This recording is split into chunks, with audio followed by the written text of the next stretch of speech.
ஒன்னாலேருந்து மூணாவது அத்தியாயம் பார்த்தீங்கன்னா மூணாவது ஸ்லோகம்ல பகவான் தன்னோட ஈஸ்வரனோட மகிமை பத்தியும் இந்த ஞானத்தின் மகிமை பத்தியும் சொல்றார். 4லேருந்து 12வது ஸ்லோகத்துல பகவான் ஈஸ்வரனோட குணங்கள் என்ன, ஈஸ்வரன்னா என்ன, ஈஸ்வரன் எப்படி, அவரோட குணங்கள் என்ன, அதை பத்தி வர்ணிக்கிறார். 13வது ஸ்லோகத்துல சம்சார மாயையில நம்ம ஏன் வந்து மாட்டின்னு இருக்கோம் அப்படின்னு சொல்றார். 14லேருந்து 19 ஸ்லோகங்கள் பார்த்தீங்கன்னா எப்படி பக்தி யோகம் பண்ணானா இந்த சம்சார சுழல்ல இருந்து நம்ம வெளியில வர முடியும் அப்படிங்கிறார். பக்தியிலையும் சகாம பக்தி 20லேருந்து 26 ஸ்லோகங்கள் சொல்றார். சகாம பக்தி, அதாவது பக்தியினால நமக்கு என்ன பலன் கிடைக்கும் அப்படின்னு அப்படின்னு பண்ற பக்தி வந்து சகாம பக்தி. 27லேருந்து 30 ஸ்லோகங்கள் வரைக்கும் நிஷ்காம பக்தி பத்தி சொல்றார். நிஷ்காம பக்தி பண்ணாதான் அதுக்கு என்ன பலன் இல்லாம, பலனை எதிர்பார்க்காம பண்ற பக்தி, அதுதான் ரொம்ப மேன்மையானது அப்படின்னு பார்த்தீங்கன்னா இந்த மாதிரி 6 விதமா 6 மெயின் டாபிக்ஸ்ல இந்த 7வது அத்தியாயம் இருக்குது. 7வது அத்தியாயத்துக்கு பேரு ஞான விஞ்ஞான யோகம். ஞானம்ங்கிறது ஞானம், நாலேஜ், தெரிஞ்சுக்கிறது, அறிந்திருக்கிறது, அது ஞானம். விஞ்ஞானமும் அது சூக்ஷ்மமா அதுல என்னெல்லாம் விஷயம் இருக்குன்னு கலந்துண்டு அதை முழுசா அனுபவிச்சுட்டு அதோட என்ன இல்ல அதுல இருக்கிற பிட்டு பிட்டு வச்சுக்கிறது பார்த்துண்டு ஃபுல்லா அதோட டெப்த் வரைக்கும் போய் அதோட நிஜம் எங்க இருக்குங்க வரைக்கும் போய் கண்டுபிடிக்கிறது விஞ்ஞானம். ஸோ அதனால இது ஞானம் விஞ்ஞானம், ஞானத்தையும் சொல்லி அதோட விஞ்ஞானத்தையும் பத்தி சொல்றதுனால ஞான விஞ்ஞான யோகா அப்படின்னு பகவான் இந்த 7வது அத்தியாயத்தை ஆரோக்கியமா படிச்சுன்னு சொல்றாரு. ஸோ இந்த ஃப்ளோவை பார்த்தேன்னா முதல்ல ஞான யோகம் பத்தி சொல்றார். எப்படி ஞான யோகம், தான் யாரு, தான் பண்றவா இல்ல அப்படின்னு 2வது அத்தியாயத்துல இருந்து இப்படி ஆரம்பிச்சு அப்படியே கர்ம யோகத்தை பத்தி சொல்லி, சந்நியாச யோகத்தை பத்தி சொல்லி, அதுக்கப்புறம் தியான யோகம் அப்படின்னு ஒரு லைன் அப்படி அழிச்சுட்டு வந்துட்டு இந்த அடுத்த ஆறு அத்தியாயங்கள், இந்த முதல் 6 அத்தியாயங்கள் கர்மயோகம் ஞான யோகத்தை பத்தி சொல்லிட்டு அடுத்த 6 யோகம் பக்தி யோகம் பத்தி அடுத்த 6 அத்தியாயங்கள்.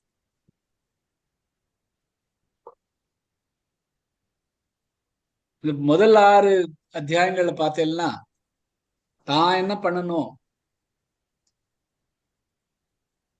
தன்னோட வேலை என்ன, தன்னோட எஃபர்ட் என்ன, அதுல இருந்து எப்படி வருதுங்கிறது தான் இந்த முதல் 6 அத்தியாயங்கள்ல சொல்றது. இப்பலேருந்து வருது வந்து பகவான் வந்து தன்னோட அருள் என்ன, தான் யாரு, என்ன என்ன அடையாம நீ வந்து மோட்சம் அடைய முடியாது அப்படிங்கிறதுனால தான் யாரு, என்னோட அருள் என்ன அப்படின்னு பகவான் சொல்றார். முதல் 3 ஸ்லோகத்துல நான் முதல்ல சொன்ன மாதிரி இந்த ஞான விஞ்ஞான யோகத்தை ஆரம்பிச்சு பகவான்கிட்ட எப்படி நம்ம சரணம் அடைஞ்சுண்டு யார் பகவானோட வியாபித்துள்ள நிர்குண பகவானை கண்டுபிடிச்சுண்டு எப்படி அவர்கிட்ட சரணம் அடைகிறாளோ அவளுக்கு எப்படி சரணம் அடையணும் அப்படின்னு சொல்ற. பகவான் இருக்கிறது, பகவான சகுணமா பாக்குறது, அண்ட் பகவான் வர நான் வேற அப்படின்னு பாக்குறது, அது வெறும் ஞானம். தெரிஞ்சிருக்கு பகவான் இருக்கார், நானும் இருக்கேன் அப்படின்னு. ஆனா பகவான் தான் நானும் இருக்கேன், நானும் பகவானும் சேம், எனக்குள்ள இருக்கிற ஜீவாத்மாங்கிறது பரமாத்மாவோட துளிதான் அப்படின்னு நினைச்சிட்டு பாக்குறது விஞ்ஞானம். ஞானம் பகவானை பத்தி தெரிஞ்சுக்கிறது. அதுக்குதான் முதல்ல இருக்கிற ஸ்லோகத்துல பகவான்னா என்ன, பகவானோட குளோரி என்ன அப்படின்னு சொல்லிட்டு அதா இருந்தா அந்த பகவானும் நானும் தனி இல்லை அப்படின்னு கண்டுபிடிக்கிறது, அதான் ஞானம்ன்றதுன்னா இது வந்து விஞ்ஞானம். இதுதான் அல்டிமேட், இதுதான் நம்ம அறிஞ்சுக்கணும். இந்த அத்வைத பிலாசபி நம்மளோட சனாதன தர்மத்துல இருக்கிறது இங்கேருந்து தான் வருது. நானும் பகவானும் தனி இல்ல, நான் தான் என்னோட ஒரு பகவானோட ஒரு துளிதான் நான். அந்த ஞானம் வரணும். So, இந்த மாதிரி அறிஞர்கள் ரொம்ப அரிதானவர் அப்படின்னு இந்த 3 ஸ்லோகத்துல சொல்றார். 4வதுல இருந்து 11வது ஸ்லோகத்துல பகவான் தன்னோட குணங்களை பத்தி சொல்றார்.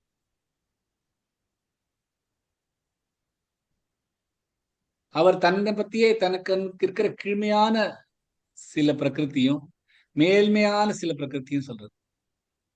கீழ்மையான பிரகிருதி கீழ்மையான குணங்கள், அபரா பிரகிருதி. மேன்மையாவது பரா பிரகிருதி. இந்த அபரா பிரகிருத்தியும் அவரை 8 விதமா, அதுல 5 பஞ்சபூதங்கள், அகங்காரம், மனம் அண்ட் வியாபிக்காம இருக்கிற பகவானை பத்தி இந்த 8 குணங்களை பத்தி சொல்ற. இது கீழ் யோகம். அபார பிரகிருத்தின்னு ஏன் சொல்றேன்னா, அது அது க்ஷணபரம் பங்குர் வந்துண்டு போயிட்டு இருக்கும். அதுக்கு ஆதியும் உண்டு, அந்தமும் உண்டு.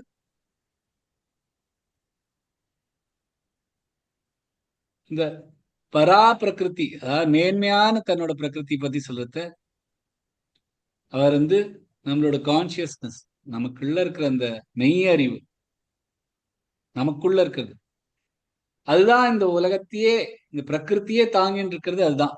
ஏன்னா அதுதான் நம்மள பகவானோட ஒரு துளிதான். நம்ம இந்த கான்சியஸ்னஸ், இந்த பகவானோட அந்த பரா பிரகிருதி இந்த கான்சியஸ்னஸ் எல்லாத்துமே. ஜாகிரத் அண்ட் ஜெகத், ஜீவா அண்ட் ஜெகத். ஜாகிரத், ஜீவா, கான்சியஸ்னஸ். ஜாகிரத் அண்ட் ஜெகத். ஜெகத் உயிரில்லாத இருக்கிற பிரகிருதியின் அம்சங்கள் எல்லாமே வியாபித்தது பகவான். இந்த பகவான்ல இருந்தா எல்லா கிரியேஷன்ஸும் வந்திருக்கு. எல்லாமே இந்த ஜாகிரத் அண்ட் ஜெகத் ரெண்டுமே, இந்த ஜீவான் ஜெகதம் ரெண்டுமே பகவான்ல இருந்து வந்திருக்கு. இது அவர்தான் படைச்சு அதை தாங்கிக்கிறதும் அவர்தான் அப்படின்னு 6வது ஸ்லோகத்தை சொல்றார். அவர் இல்லாம எந்த ஒரு விஷயமும் இல்ல. பகவான் தான் எல்லாத்துக்குமே, எல்லாத்துக்கும் காரணம், மூல காரணம் பகவான் தான் அப்படின்னு 7ல இருந்து 11வது ஸ்லோகத்தை சொல்லிட்டு, பகவானுக்கு எல்லாருமே பகவான் மேலதான் டிபெண்டா இருக்கும். எல்லாத்துக்குமே தாங்கிட்டு இருக்கிறது பகவான் தான் அப்படின்னு 12வது ஸ்லோகத்தை சொல்றார். இந்த மாயைங்கிறது 3 குணத்துல இருக்கு. சத்வகுணம், ரஜசகுணம், தமசகுணம்.